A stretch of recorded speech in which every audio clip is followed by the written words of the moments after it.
Exactly.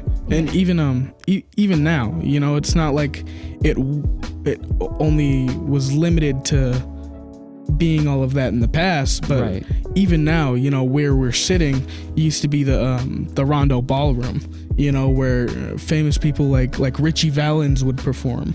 And that's not to say I feel like that there's not this community and this, you know, center here right now. There certainly is, but imagine what it could have been without the highway. Exactly, yeah. And then talking more too about generational wealth, from the prosperity study, like black homeownership just went down ever since the highway was built. And of course, that's going to have a huge effect on the generational wealth that's going to be passed down to that community's future. So yeah, no, definitely. Yeah. I believe home ownership, you know, just in general, you know, has gone down since the destruction of the highway, and then gentrification as well, because we're, you know, on one side you have people who see, like, they come into Rondo and they see what they would, I guess, call like the hood. Yep. And then just like about a mile down, you got these huge luxury apartments. Condos, exactly, advertised. Whole Foods. Exactly. Yeah. And I feel like people tend to kind of mix up like affordable housing and slums. You know, they kind of group them together, which is not the case at all. And like you see a lot of gentrification happening in Rondo. Like there are so many families that can't afford housing in Rondo, and they've been living in this neighborhood for generations, and they have to leave and go find somewhere else because they just can't afford to stay here, to live here. The highway's impact is like truly just generational and has like long-lasting effects, like with housing and with wealth. I think there were studies done to show like that the average wealth in Rondo is just so much lower than in the rest of the, you know, city, because so like Woodbury or something. Yeah, or the suburbs especially, and that was not the case before the highway was built, and so that's like a direct effect here, and it's having impacts decades down the line. And not only has it had, you know, effects on like wealth and you know, like home ownership, but health, like physical health, being so close to the highway, you know, being smack up against it, that's got to cause some health problems along the way. Definitely. Like give you asthma, that stuff causes cancer, the and it's carbon proven emissions to in the air, most definitely. So not only is it, you know, like have these families been driven out of this neighborhood, but even the ones who stayed have the possibility of, you know, passing down lung cancer, passing down asthma, stuff like that. And why else? Because they're living so close to the highway. Yeah. And we all have like this experience with the highway personally, right? I mean, Javi, where do you live in relation to that? You live I recently moved, but I used to live on Charles and Grotto, which was just like down the street basically. And I wasn't, you know, admittedly, I wasn't one of the houses that were overlooking the highway. Yeah. But it was a short walk away. All I had to do was just go straight. And then I'd be at the highway in like 5-10 minutes. Right. And Erica, you're in Brooklyn Center. Yeah, I live in Brooklyn north Center. Of Minneapolis. Yeah, but it's still right on the border of North Minneapolis, and I live right by I-94. And yeah, I can't really stay outside for too long before I can just feel my throat clogging because I got asthma. So it's, you know, living in such close proximity has a huge effect on how much time I can spend outside. So, yeah. So speaking of that prosperity study I mentioned, some students here who are, you know, involved with High School for Recording Arts, but also ReConnect Rondo, such as we are, had made a video previously about that topic. And so I think we should take a second to watch that. Since 1956, Rondo has lost more than half of its population. There were once almost 3,000 homeowners in Rondo. Today, only half as many remain. 700 homes were lost to the construction of the I-94 highway. Along with the homes that were taken, the destruction of Rondo, 300 black businesses were also lost.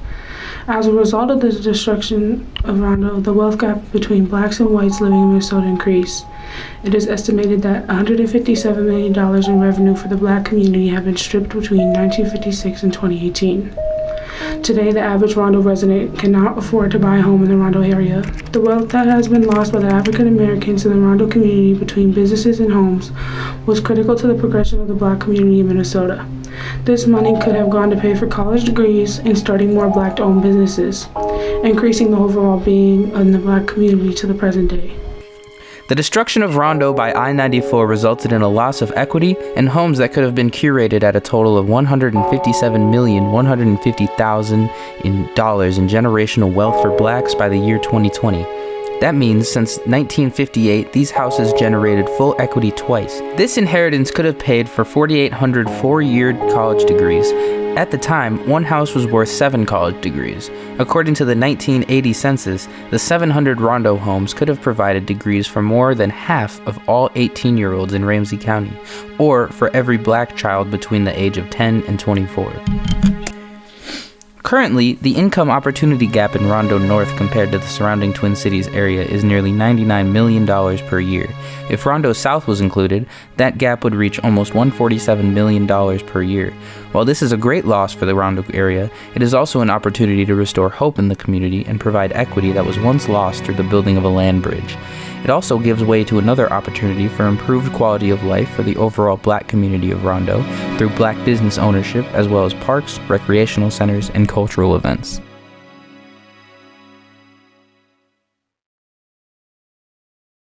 So that was the prosperity video that we just watched. That's available to watch on the ReConnect Rondo YouTube channel.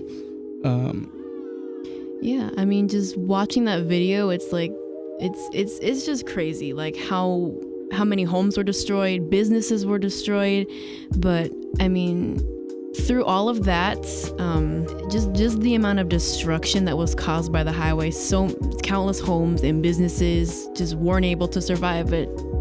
Some of them were that I can think about, like for example, the Penumbra Theater. It's one of the only Black-owned theaters in this entire country, owned by Lou Bellamy. There's also like the Best Steakhouse, Tiger Jack's, which admittedly is no longer a candy shop, but the building still stands. Mm-hmm. It's still owned by the same family, so I'm gonna count it in there. Mm-hmm. I would make the argument that the High School for Recording Arts is also kind of a direct result of everything that's happened. This school was made to serve the marginalized individuals that were kind of brought up in this community, and not even just in this community, around Minnesota and around St. Paul, and so. Yeah. One of the other things that struck me about the video that I thought was really important was it kind of framed this economic loss and just general generational loss around education. So It was like talking about how many college degrees this money could have given, or the kind of education that children of Rondo could have had if not for this, right? Exactly. And like you don't have to go to college to be smart, but I mean, education, knowledge is power, and when you take away somebody's education and somebody's knowledge, you're taking away everything. You truly are. Yeah. And I think so much about kind of what we're trying to do here in as the Youth Council is like get educated ourselves, right, about this history, and then like educate the community, or at least help people understand around the country, maybe even about what has happened here in Rondo. Yeah. And so it's like this education, like you said, is, I think someone in the first video that we watched in the trailer mentioned this. They said, something to the effect of, how are you gonna know like what to do in the future if you don't know about the past? Yeah, exactly. Like helping people understand the story of the ground beneath their feet. Mm-hmm. Mm-hmm. Yeah, exactly. I think it's important to note that we took away these people's right to education, but not only did we do that, we took away their ability to even reach that in the first place, because there were people who, like, the chance was there for them, but then not only did we take that away from them, we put it on the shelf even higher. Mm-hmm. We went out of our way to keep that away from them, out of their grasp, out of their hands. Mm-hmm. And speaking of education and educating those around us, let's just take it back to the beginning. So we're going to watch a video created by High School for Recording Arts students and by the ReConnect Rondo organization around how the transportation system has not always been helpful to Black and Brown Americans. Hello, my name is Ace, and I'm an intern here at ReConnect Rondo. In this video, we'll be providing you with historical examples of how transportation has affected BIPOC communities throughout the years.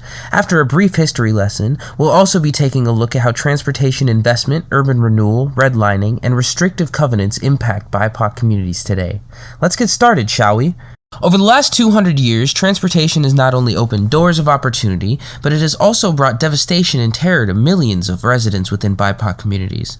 One pattern presented throughout today's video is that although transportation usually seems to promise equality, historically, it's always favored white Americans. After the ratification of the 13th Amendment, the South implemented a collection of state and local statutes that legalized racial segregation. These statutes were then referred to as the notorious Jim Crow laws. Plessy v. Ferguson details a case where Homer Adolph Plessy challenged an 1890 law that required white and African Americans to sit in separate railroad cars. On June 7, 1892, Plessy bought a ticket from New Orleans to Covington, Louisiana. When deciding where to sit, he chose a vacant seat in a whites-only car. Once the conductor was made aware of the situation, Plessy was then asked to leave, and when he repeatedly refused, he was arrested and thrown in jail. When Plessy was convicted of violating the 1890 law, he filed a petition to the Supreme Court claiming the law violated the Equal Protection Clause of the 14th Amendment. It took 4 years for the verdict of Plessy v. Ferguson to be announced, and on May 18, 1896, the court claimed that the protections of the 14th Amendment only applied to political and civil rights, such as voting and jury service, and didn't apply to social rights, like sitting in the railroad car of your choosing. They claimed that the segregated cars for African Americans weren't any better or worse than the cars for white folks. This created the notion of separate but equal, justifying segregation in the South for years to come. This is only one example of the mistreatment BIPOC communities have faced due to transportation. It also highlights how Jim Crow laws kept African Americans from truly reaching equality in the South, creating a large motive behind the next historical event, the Great Migration. From 1910 leading up into the 70s, around 6 million African Americans moved up to the northern, midwestern, and western states of America to pursue educational and economic opportunities, escape racial injustice and violence, and attain their deserved freedoms from the hands of the Jim Crow in the South. The 60-year time frame consisted of two phases: the first Great Migration, from 1910 to 1940, and the second Great Migration, from 1940 to 1970. As great of an opportunity as this was, it's also caused tension throughout the North and Midwest. One significant event that arose from this first migration was the Red Summer of 1919. When American servicemen returned from the war, they were in disbelief to find that their communities had seen such a large demographic change. They were even more shocked and outraged to find that African Americans took their previous jobs. This caused tensions to rise throughout these northern cities, and large mobs and riots were led to intimidate and push out African American families from their well-deserved homes. It's horrific knowing that people chased opportunity and were only rewarded with the same problems they faced living in the South. Similar to the first Great Migration, the Second World War offered even more opportunities for African Americans, and there was a large migration to the west to cities such as Portland, Seattle, and San Francisco. One thing these two migrations have in common is that the cities that offered the most opportunity were cities whose economic infrastructure relied heavily on transportation. Now that you know how transportation has affected BIPOC communities in the past, how does it affect these same communities today? After the Great Depression, the U.S. government made it the priority to evaluate riskiness of mortgages. To determine risk, in the 1930s, the Homeowners Loan Corporation graded cities into 4 categories. Neighborhoods made up of minorities were deemed as the worst category with the description of hazardous. These areas were outlined in red, hence the name redlining. When the Federal Housing Administration was founded in 1934, it furthered the efforts of segregation by refusing to insure mortgages near BIPOC communities due to redlining. On top of that, people of non-Caucasian descent were restricted to certain areas within the city where they could and couldn't live. These restrictions were known as restrictive covenants and served as another attempt to keeping BIPOC communities from thriving. A direct result of these actions were urban renewal. which started off as an idea promising cities funding to invest in affordable housing and help clean up impoverished parts of the city. In reality, this only ended up displacing many people of color from their homes, and any money promised to compensate these families either showed up late or, in most cases, never showed up at all. In many large cities, there is always a direct correlation between areas that were once redlined to previous and current urban renewal projects. Hyde Park on the south side of Chicago is a perfect example of this. Urban renewal isn't the only thing that displaced people of color from their homes. Transportation investment has also had a significant impact on BIPOC communities. In summary, transportation investment consists of investing in roads, railroads, inland waterways, maritime ports, and airports. When done successfully, transportation investments can create employment and connect neighborhoods. However, historically speaking, this was rarely the case. Those who made decisions on transportation seldom considered BIPOC communities and the neighborhoods being affected. One example of this would be the building of I-94 and the destruction of the Rondo neighborhood here in St. Paul. This interstate split the entire community in half and displaced thousands of people from their homes. A choice made by government officials that families are still recovering from to this day. In this video, we've briefly talked about how transportation has affected BIPOC communities throughout the years, while also giving you an example of how it's fallen short for so many of these promises. Hopefully, with this knowledge, you'll be able to gain a better understanding of why we're fighting so hard to make this project a reality. This has been Ace with ReConnect Rondo, signing off.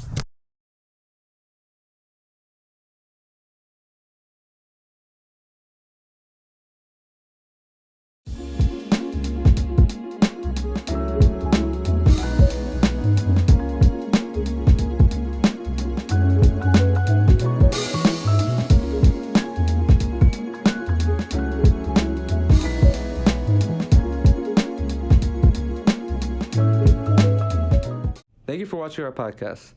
If you like what you see, give us a like, hit that subscribe button, and click that notification bell to get notified when we put out new podcast episodes.